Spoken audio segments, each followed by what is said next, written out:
ఎక్కిరాలకులాంబోధిం విదుమానందరూపిణం అనంతార్యతనూజాతం కృష్ణం వందే జగద్గురుం. వాసుదేవ, నాకు ఇచ్చిన గ్రంథం పతంజలి యోగ ప్రసంగములు 1. పతంజలి యోగ ప్రసంగములు కేవలం ఒక ఆధ్యాత్మిక గ్రంథం మాత్రమే కాదు, అది మానవ జీవితాన్ని సంస్కరించే ఒక దివ్య ఔషధం. పతంజలి మహర్షి అందించిన అత్యంత నిగూఢమైన యోగ సూత్రాలను సామాన్యుల దైనందిన జీవితంలోకి తీసుకువచ్చి వాటిని కామన్ సెన్స్గా మార్చిన అద్భుత ప్రక్రియ ఈ గ్రంథం. యోగ విజ్ఞానాన్ని ఒక సిద్ధాంతంగా కాకుండా ఒక జీవన వైఖరిగా మలిచిన తీరు ఈ పుస్తకంలో అడుగడుగునా కనిపిస్తుంది. గ్రంథ పరిచయం మరియు నేపథ్యం. అపర వేదవ్యాసుని వాగ్భూషణం. మాస్టర్ ఈకే గారిని అపర వేదవ్యాసుడు అని పిలవడం సముచితం. వారు పురాణ ఇతిహాసాల్లోని రహస్యాలను మానవ జాతికి అందించడమే కాకుండా తన జీవితం ద్వారా వాటిని ఆచరించి చూపిన మహనీయులు. మాస్టర్ ఈకే గారి వ్యక్తిత్వం 3 గొప్ప జ్ఞాన ప్రవాహాల త్రివేణి సంగమం. భగవాన్ అనంతాచార్యుల వారి వేద విజ్ఞానం, మాస్టర్ సివి గారి యోగ విద్య మరియు మేడం బ్లాట్స్కీ గారి బ్రహ్మ విద్య. ఈ 3 ప్రవాహాలు ఈకే గారి బోధనలో మిళితమై ఉంటాయి. వారు ఒక హిమాలయమంతా ఉన్నతమైన జ్ఞాన కవి అయినప్పటికీ ఆ జ్ఞానగంగను పామరుల చెంతకు చేర్చిన భగీరథుని వంటి వారు. ప్రసంగాల నేపథ్యం. ఈ గ్రంథం 16/11/1982 నుండి 31/3/1983 మధ్య కాలంలో విశాఖపట్నంలోని అక్కయ్యపాలెంలో మాస్టర్ ఈకే గారు తమ నివాస ప్రాంగణంలో ఇచ్చిన ప్రసంగాల సమాహారం. ప్రతిరోజు సాయంత్రం వేళలో జిజ్ఞాసులకు, శిష్యులకు వారు పతంజలి యోగ సూత్రాలను వివరిస్తూ చేసిన ఈ ఉపన్యాసాల యోగ శాస్త్రానికి ఒక నూతన జీవం పోశారు. ప్రచురణ మరియు జీవశైలి సంరక్షణ. మాస్టర్ ఈకే బుక్ ట్రస్ట్ ద్వారా వెలువడిన ఈ గ్రంథం రూపొందనం వెనుక సోదర బృందం చేసిన కృషి అనిర్వచనీయం. గతంలో వెలువడిన కొన్ని యోగ ప్రసంగాల పుస్తకాలు కృత్రిమ శైలి అంటే ఆర్టిఫిషియల్ స్టైల్లో ఉండేవని, అందులో మాస్టర్ గారి సహజమైన హాస్యం, చిన్న చిన్న ఉదాహరణలు, లోక వృత్తాంతాలు తొలగించబడ్డాయని ఎకిరాల అనంతకృష్ణ గారు ఈ పుస్తక పీఠికలో పేర్కొన్నారు. అయితే ఈ ప్రస్తుత గ్రంథం మాస్టర్ గారి జీవశైలి అంటే లివింగ్ స్టైల్ని యథాతథంగా ఉంచడానికి ప్రయత్నించింది. వారు వేసిన హాస్యచలోక్తులు, లోతైన విశ్లేషణలు, మధ్య మధ్యలో చెప్పిన పిట్టకథలు ఏమాత్రం చెక్కు చెదరకుండా ఇందులో పొందుపరిచారు. యోగం ఒక జీవన వైఖరి. మాస్టర్ ఈకే దృక్పథం. Yoga as an attitude. Master EK గారి యోగాన్ని ఆకాశం నుండి నేల మీదకు తీసుకువచ్చారు. వారి దృష్టిలో యోగం అంటే కేవలం ఆసనాలు వేయడం కాదు, అది ఒక మానసిక స్థితి. అదా యోగానుశాసనం. గ్రంథం ప్రారంభంలోనే అదా అనే పదానికి మాస్టర్ గారు ఇచ్చిన వివరణ సాధకుడికి ఒక హెచ్చరిక వంటిది. అదా అంటే ఇప్పుడు, ఇకపై, నౌ అని అర్థం. యోగ సాధన అనేది ఎప్పుడో వృద్ధాప్యంలోనో లేదా తీరిక దొరికినప్పుడో చేసేది కాదు. ఇది నౌ ఆర్ నెవర్, ఇప్పుడే ప్రారంభించాల్సిన ప్రక్రియ. మాస్టర్ గారు ఇక్కడ ఒక చక్కని ఉదాహరణ చెబుతారు. ఒక చిన్న పిల్లవాడికి వెండి గిన్నె కొంటే అందులో అన్నం పెట్టడానికి మంచి రోజు కోసం ఎదురు చూడము, కొన్న క్షణమే అది శుభముహూర్తం. అలాగే యోగ సాధన చేయాలనే సంకల్పం కలిగిన క్షణమే అత్యంత పవిత్రమైనది. దాన్ని వాయిదా వేస్తే ఆ అవకాశం మళ్ళీ ఈ జన్మలో రాకపోవచ్చు, వచ్చే జన్మ వరకు వేచి చూడాల్సి రావచ్చు. అనుశాసనం. ఇది వేదాంతం కాదు, ఇది శిక్షణ అంటే ఇన్స్ట్రక్షన్స్ లాంటిది. ఒక పనిని ఎలా చేయాలో నేర్పే ట్రైనింగ్ మాన్యువల్ వంటిది. గురువు సూచించినట్లుగా సాధన చేసి ఫలితాన్ని పొందాలి తప్ప కేవలం చదివి ఆనందించేది కాదు. యోగ నిర్వచనం. Common sense. మాస్టర్ ఈకే యోగానికి ఒక అద్భుతమైన నిర్వచనం ఇచ్చారు. The right choose of right thing in right moment. సరైన వస్తువును సరైన సమయంలో సరైన పద్ధతిలో ఉపయోగించడం, ఇది సామాన్యంగా మనకు ఉండే కామన్ సెన్స్. వంటగదిలో ఉన్నా, ఆఫీసులో ఉన్నా, ఎక్కడైనా సరే ప్రతి పనిని నైపుణ్యంతో సమర్థవంతంగా చేయడమే యోగం. యోగ సాధన వల్ల మనిషిలో వివేకం పెరిగి ప్రతి సందర్భంలోనూ ఎలా ప్రవర్తించాలో తెలుస్తుంది. చిత్తవృత్తి నిరోధం. ప్రాథమిక సూత్రం. యోగ చిత్తవృత్తి నిరోధ అనే రెండో సూత్రం యోగశాస్త్రానికి గుండెకాయ వంటిది. దీన్ని మాస్టర్ గారు చిత్తం మరియు వృత్తుల విశ్లేషణ ద్వారా వివరించారు. అద్దం మరియు ప్రతిబింబం. చిత్తం అనేది ఒక నిర్మలమైన అద్దం వంటిది. మన ఆలోచనలు, ఉద్వేగాలు అంటే ఎమోషన్స్, బయట వస్తువుల ప్రభావాలు ఆ అద్దంపై పడే ప్రతిబింబాలు. వీటినే వృత్తులు అంటారు. సాధారణంగా మనిషి ఆ ప్రతిబింబాలతో తనను తాను గుర్తించుకుంటాడు, అంటే ఐడెంటిఫికేషన్ పొందుతాడు దాని ద్వారానే. దీన్నే వృత్తి సారూప్యం అంటే ఆ సారూప్యాన్ని, ఆ రూపాన్ని పొందుతారు కాబట్టి. అంటే అద్దంలో కోపం అనే ప్రతిబింబం కనపడితే నేను కోపిష్ని అనుకుంటాడు, దుఃఖం పడితే నేను దుఃఖితుణ్ణి అనుకుంటారు. నిజానికి అద్దం వేరు, ప్రతిబింబం వేరు.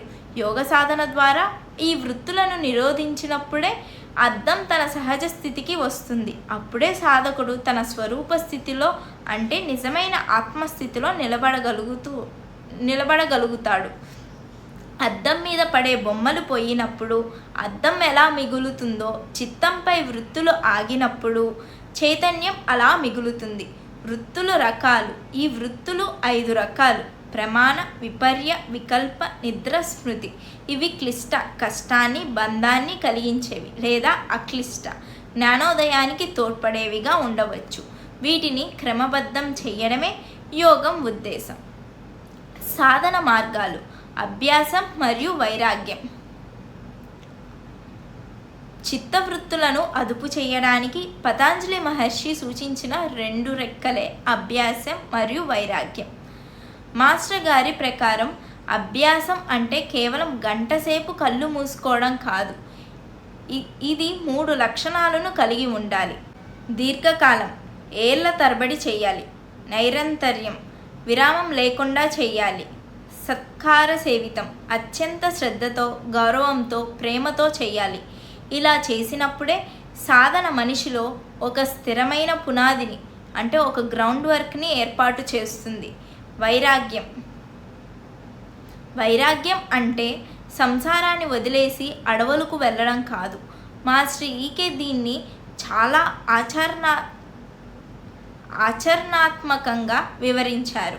బాహ్య వస్తువులను వదలడం కాదు, లోపల ఆ వస్తువుల పట్ల ఉండే తృష్ణ అంటే థర్స్ట్ కానీ క్రేవింగ్ కానీ వదలడం.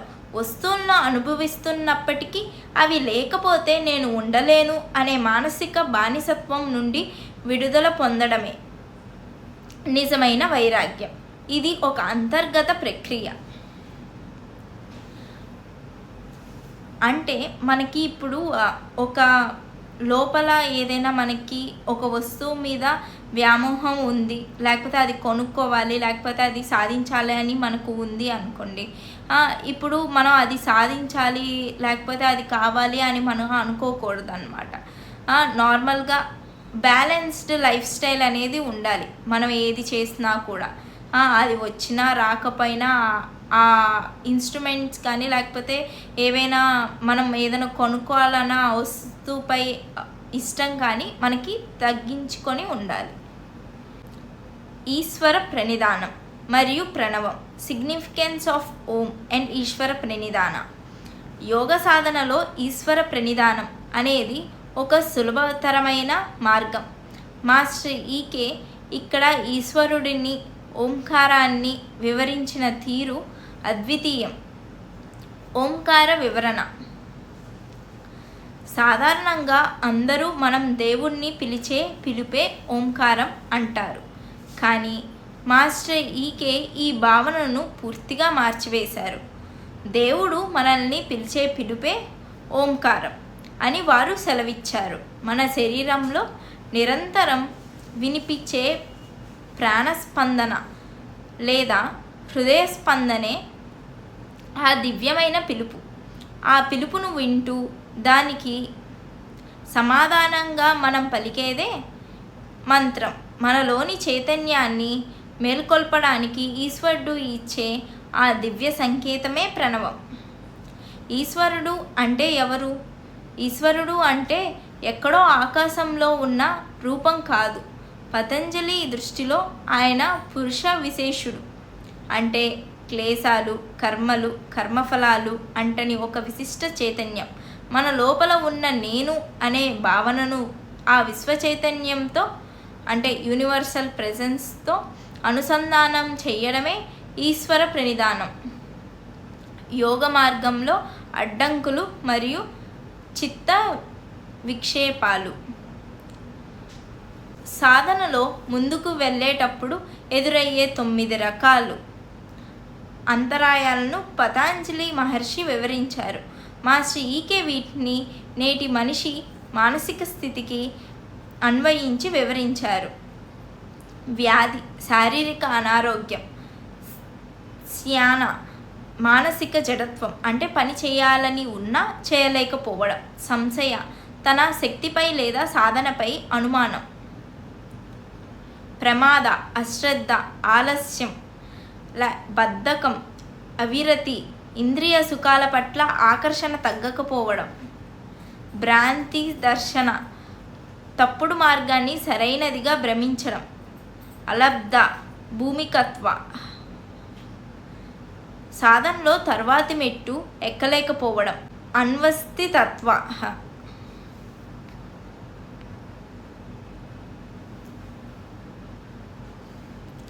అన్వస్థితత్వ, పొందిన స్థితిని నిలబెట్టుకోవలేకపోవడం, సహబువలు అంటే సిమ్టమ్స్. ఈ అడ్డంకులు వచ్చినప్పుడు వాటితో పాటు దుఃఖం, ఫ్రస్ట్రేషన్, శరీరం వణకడం, శ్వాస ప్రశ్వాసలు అంటే బ్రీతింగ్ ఇర్రెగ్యులారిటీస్ రావడం వంటి లక్షణాలు కనిపిస్తాయని మాస్టర్ వివరించారు. శ్వాస సరిగ్గా లేకపోతే మనస్సు స్థిరంగా లేదని అర్థం. దీనికి పరిష్కారం ఏమిటంటే చిత్త ప్రసాదనం. వీటిని తొలగించుకోవడానికి ఏకతత్వాభ్యాసం, ఒకే సత్యంపై మనసును నిలపడం మరియు చిత్త ప్రసాదనం అవసరం. చిత్తాన్ని నిర్మలంగా ఉంచుకోవడానికి మాస్టర్ 4 సూత్రాలను నొక్కి చెప్పారు. మైత్రి, సుఖవంతుల పట్ల స్నేహం, కరుణ, దిక్కుతుల పట్ల జాలి, ముదిత, పుణ్యాత్ముల పట్ల సంతోషం, ఉపేక్ష, దుష్టుల పట్ల ఉదాసీనత అంటే ద్వేషం కాదు. గ్రంథ నిర్మాణం మరియు సాంకేతిక విశిష్టతలు.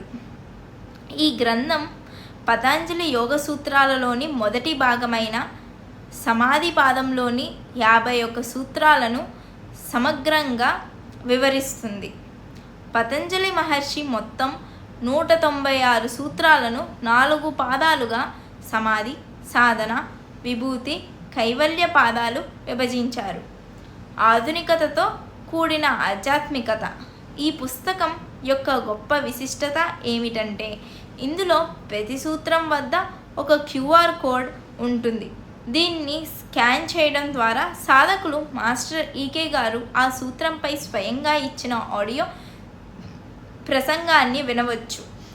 ఇది పాఠకులకు మాస్టర్ గారు స్వయంగా తమ ఎదురుగా కూర్చొని బోధిస్తున్న అనుభూతిని కలిగిస్తుంది. సమాధి పాదంలోని కొన్ని ముఖ్యమైన సూత్రాలు, దాని వివరణ. ఈ గ్రంథంలో మాస్టర్ గారు వివరించిన కొన్ని అత్యంత కీలకమైన సూత్రాలు ఇక్కడ ఉన్నాయి. సూత్రం 1 అద యోగానుశాసనం. ఇక్కడ అద అంటే ఇంకనైనా, ఇప్పుడైనా అని అర్థం.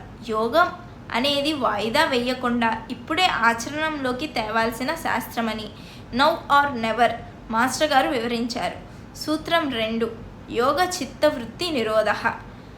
చిత్తవృత్తులను నిరోధించడమే యోగం అని. దీని అర్థం చిత్తం అనేది ఒక అద్దం వంటిదని, దానిపై పడే ప్రతిబింబం వృత్తుల వల్ల కలిగే అశాంతిని తొలగించడమే యోగ సాధన అని ఆయన వివరిస్తారు.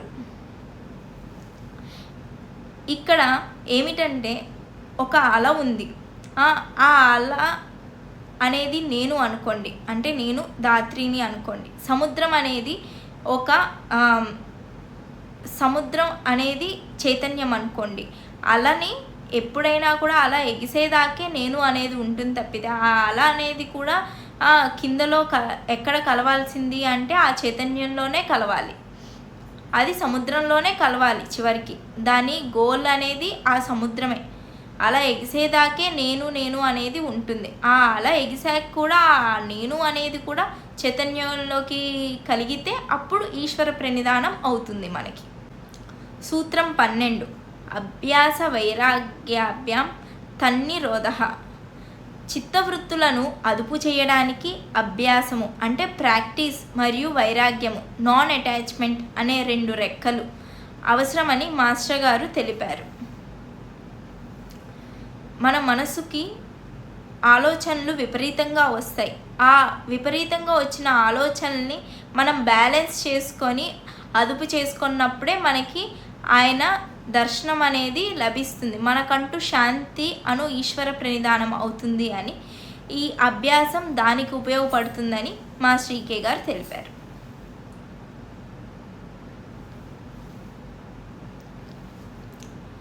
సూత్రం 23 ఈశ్వర ప్రణిధానత్వ సాధనలో త్వరగా విజయం సాధించడానికి ఈశ్వర ప్రణిధానం, ఈశ్వరునికి సంపూర్ణ శరణాగతి ఒక ఉత్తమ మార్గమని ఆయన వివరించారు. సూత్రం 27 తస్య వాచకః ప్రణవః. ప్రణవ మంత్రమైన ఓం గురించి మాస్టర్ గారు ఒక అద్భుతమైన రహస్యాన్ని తెలిపారు. సాధారణంగా మనం దేవుడని ఓం అని పిలుస్తామనుకుందాం. కానీ మనలోని ఈశ్వరుడు మనలను పిలిచే పిలుపే ఓం అని, దానిని వినడం ద్వారానే మనం ఆయనను చేరుకోగలమని ఆయన విశిష్టంగా వివరించారు. ఈ సూత్రాల అధ్యయనం ద్వారా సాధకుడు తన జీవితంలో ఒక వైఖరి అంటే ఒక విధానాన్ని, యోగాన్ని ఎలా మలుచుకోవాలో మాస్టర్ గారు చాలా సులభ శైలిలో బోధించారు. పతంజలి యోగ ప్రసంగములు 1 ఈ గ్రంథంలో నుండి మరికొన్ని ముఖ్యాంశాలు ఇక్కడ ఉన్నాయి. యోగం అంటే ఒక వైఖరి అని మనం తెలుసుకున్నాము. యోగం అనేది కేవలం రోజుల్లో 1 గంట చేసే వ్యాయామం కాదు. ఇది 24 గంటల పాటు జీవించాల్సిన ఒక జీవన విధానం మరియు మానసిక వైఖరి. దాన్ని సాధన ద్వారా మనం దైనందిన జీవితంలో మార్పు రావాలి. ఆఫీస్లో ఉన్న, ఇంట్లో ఉన్న, ఇతరులతో మన ప్రవర్తనలో మార్పు రావడమే నిజమైన యోగ లక్షణం. నేను మరియు నాది మధ్య వ్యత్యాసం కూడా చెప్పారు. I'm versus mine. మనలో 2 అంశాలు ఉంటాయి. ఒకటి నేను, ప్రతిదీ మనం నేను అనుకుంటాం. ఇది మనలోని ఈశ్వరుడు లేదా ఉన్నత ప్రజ్ఞ. రెండవది నాది. ఇది మన దేహం, మనస్సు, బుద్ధి మరియు ఆస్తులకు సంబంధించిన ప్రతిబింబం.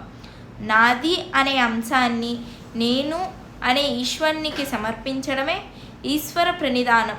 ప్రాణాయామం యొక్క అంతరార్థం ఏమిటి అంటే, ప్రాణాయామం అంటే కేవలం ముక్కు మూసుకొని గాలి పీల్చడం కాదు.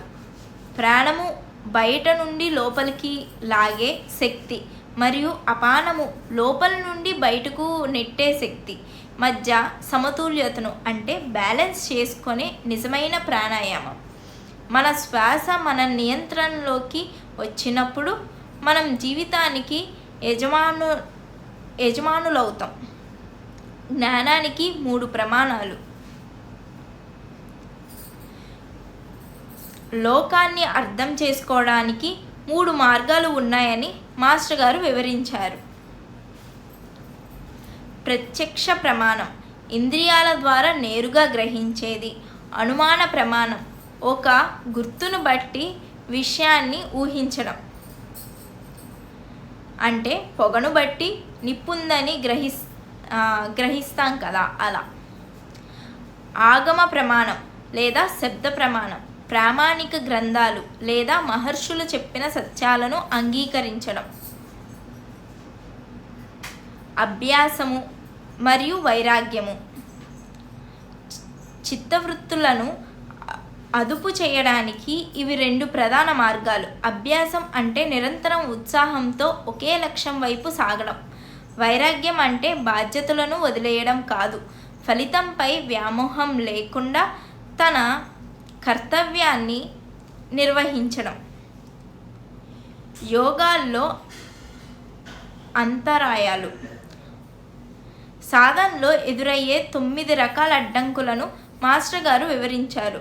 అందులో వ్యాధి, డిసీజ్, స్థానము, మానసిక జడత్వము, సంశయము అంటే డౌట్, ప్రమాదము అంటే కేర్లెస్నెస్, ఆలస్యము అంటే లేజినెస్ మొదలైనవి ఉన్నాయి. వీటిని అధిగమించడానికి ఏకాగ్రత మరియు నిరంతర సాధన అవసరం. మానసిక ప్రశాంతతకు సూత్రం.